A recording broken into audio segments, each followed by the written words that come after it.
This episode is brought to you by Indeed. Stop waiting around for the perfect candidate. Instead, use Indeed sponsored jobs to find the right people with the right skills fast. It's a simple way to make sure your listing is the first candidates see. According to Indeed data, sponsored jobs have 4 times more applicants than non-sponsored jobs. So go build your dream team today with Indeed. Get a $75 sponsored job credit at Indeed.com/podcast. Terms and conditions apply.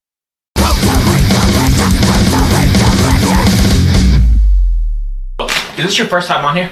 It is, yeah. After all these years, Skyclad has never played? Yeah.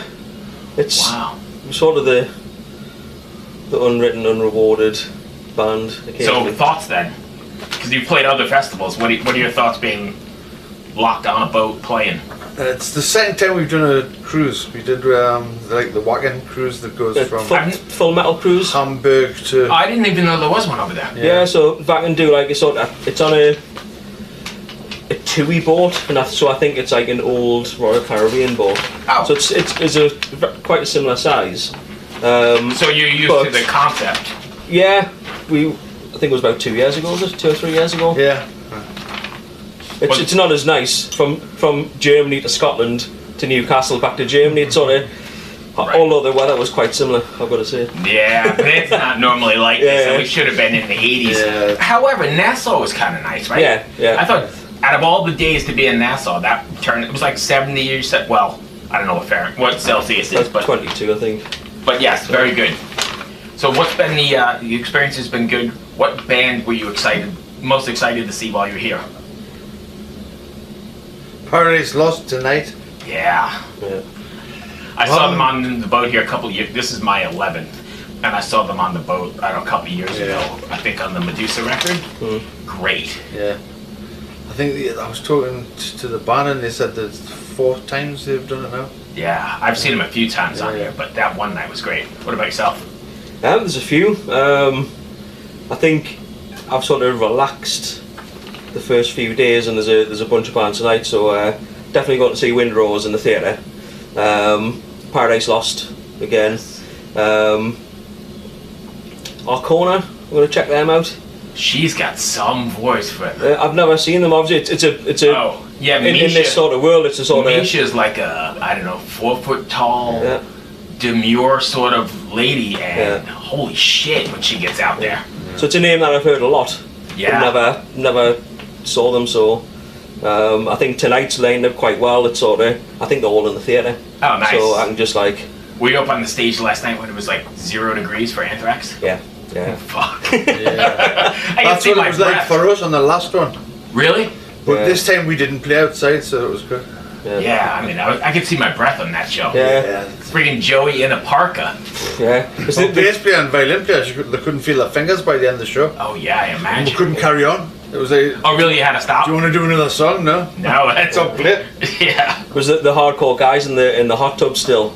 They were in the hot tub, yes. Yeah.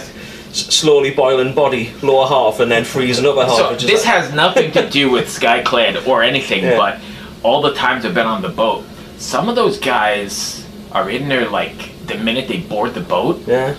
And they're in there every time I go by, like at night or during the day, and they're drinking lots of Fosters. I'm not going in that shit. Yeah, no. I'd love to jump in, but I'm like, I've seen you here 4 days in a row, and I've never seen you head to the restroom. Yeah. And there's a a stack of Fosters sitting next to you. I'm good. And I hope they clean that thing out really good before we get to the next one. What about yourself? Paradise Lost. Looking forward to seeing. That's a great record. The new one. I love it. Anybody have you seen that you were surprised by? I was blown away by a couple. I haven't seen many bands because we had 2 shows at 3 o'clock in the morning. Yeah. So we had to get prepared for that, and some of the early evening was sleeping. Yeah. We were so tired from. And I apologize. I'm old. I did not make the 3 o'clock in the morning shows. So I wish I could have seen you, but I'm too old. It was actually surprisingly well turned out. So you sort of you don't really know how it's going to go. Like you're playing at 2:15, 3 o'clock. It's the people on the board are pretty hardcore. Like they're absolutely Very getting the money's hardcore. worth. Yeah. Oh yeah. Squeeze in every last second. You guys working on new music? Yeah, we've got nearly a full album ready to go. Oh really? So we'll be recording probably this summer. So like 27-ish maybe? Yeah, it should be early next year maybe. When you are writing, are you approaching the writing with like a certain theme in mind or for each record, or does it just sort of... Sometimes you've done that, but not with this one. This one's like Al's our new singer.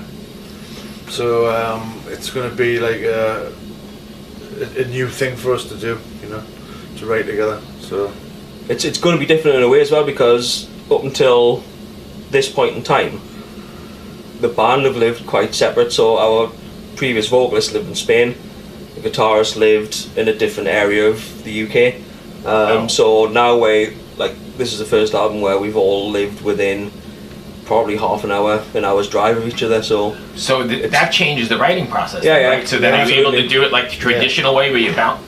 Yeah. That makes, I think, I mean, I'm not a musician, but as someone who's been around, I think that makes a difference in the way it comes out, because it's super organic, and for you guys it's like morphing, right? As you go, you're like, shit, let's move this, as opposed to sending shit via email to each other. It's difficult. Which I know has to happen sometimes, but I think you notice a difference in the end. There've been times I can't remember which time it was, but I was in the studio recording the drums, and as a full band we'd never been in the same place, actually rehearsing it at the same time. That's crazy. It was like, it was almost like a remote type of project. So it was interesting to see and listen to how the song started building, right? Because we hadn't really heard a finished version, right? But you notice a difference now when you're doing it this way. I think more ideas can bounce off each other. I think that's probably going to be the main thing. Yeah, we want to rehearse this album. And you kind of get, I don't know, a lot of bands get into that jam thing, right? Where you just start fucking around, and then all of a sudden you go, wow. Yeah. Which wouldn't happen if you were doing an email, right? Yeah. And we've already done that on a couple of tracks so far, so. Yeah, that's pretty cool. We've already started doing that, you know. So. When you're writing, are you writing songs like how they're going to come across on stage? Like this would be a good part for a breakdown or a dance or a jump or anything? Or are you writing the song for the song's sake? Song for the song, and then if any of that happens, it comes because of the song. Yeah. But it's, don't think of anything like that in mind when we're writing the music. Okay. Yeah. What about when you're writing, do you think about not writing the same Skyclad record? So you obviously you got to stay in your wheelhouse, right? You're Skyclad, but you don't want to write the previous record to be the same. Yeah. But you don't want to alienate fans either, right? Yeah. You want to make sure they take the journey. It becomes quite tricky because, you know, we've written a few riffs, and we're sort of a riff-based band, so you've got to try and come up with something that doesn't sound the same as one of the other riffs that you've played before. How often does that happen? It's happened a few times. You're like, oh shit, they've slipped past us and we haven't noticed, and then we've gone back and went, I feel like I'm playing something similar. So it is tricky. Yeah. But I think we've got some good ideas on the new one. I think ultimately you've got to write what you're happy with. So I don't think you can please everybody. Right. So it's one of those things, and if you approach an album or approach a song trying to write it to please people, are you writing the song that you should be? And that goes back to I think the writing altogether. It's more organic, right? And it resonates with people when it's what you wanted to do. Yeah. And you may lose some people along the way that don't take the journey, but I think it's more honest. Yeah, it is. Does that make sense? Mm-hmm. It has to be like that, and it'll be more enjoyable to write it as well than it was the last time. The last album was like the album that we sort of passed back and forth, and sometimes we didn't know what we're doing all together until we put all our parts on, and then that's the first time we heard the song. Right. Right. It's a bit weird. It's crazy. I was putting a drum part down and I'd never heard the bass line. Like it was to that point, and it was quite exciting and unusual at the time, because I was playing drum parts from guitar riffs as opposed to bass lines, and I did have a slightly different approach. But it's always nice to hear what the bass would be doing and what the vocal melody and rhythm would be doing, because that obviously ultimately is part of the cocktail. Sure. Can we take a hard left here, because we're sort of dancing around the technology thing? Absolutely, right? Using technology has kind of moved along. Yeah. Where are you in this AI thing, and how are we straddling that?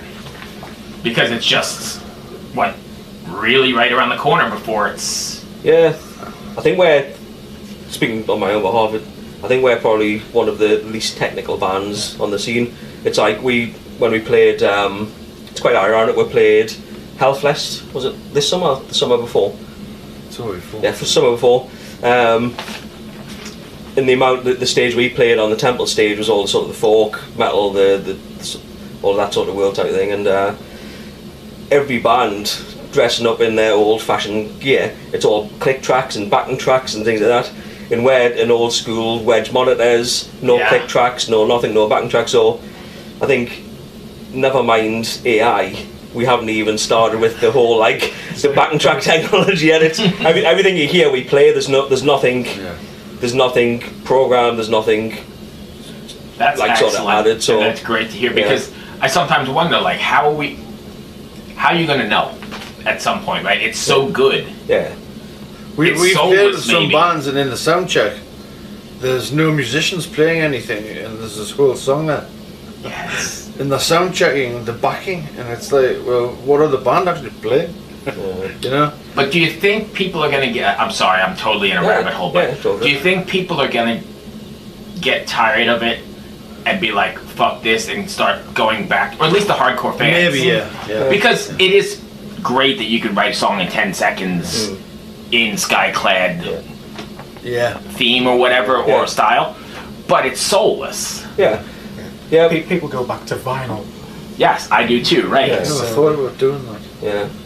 But no, I think so I teach music to college kids and things, and I think AI, in my opinion, the AI sort of threat is going to come from non-musicians, not actual musicians. So I think if you own a company or a corporation, and rather than paying musicians to create a jingle or a piece of music, they will basically jump onto Suno or some other type of product and churn out an AI song. So I think I'd be really surprised if I sat in a room with another musician who used AI to create music. Maybe he's a vocalist, a lyricist, struggling for some lyrical content, is a bit of a jump start or a catalyst, maybe.